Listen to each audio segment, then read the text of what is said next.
আপনারা যারা শহর কিংবা গ্রামে বসবাস করেন, ছোট মাছ নিয়ে চিন্তিত, আর নয় দুশ্চিন্তা, চলে আসছে সুবিধা। আপনারা ব্লেন্ডার ব্লেন্ড করতে পারেন কিংবা পাটায় শিলপাটা বাটতে পারেন।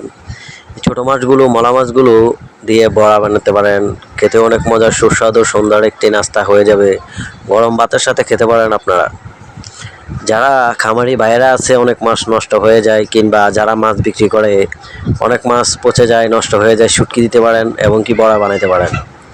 অনেক ভাই আছে কর্মজীবী, যারা গুঁড়া মাছ খেতে পছন্দ করেন কিন্তু কাটাকুটার ভয়ে কিনেন না, তারা এভাবে বড়া বানায় খাইতে পারেন।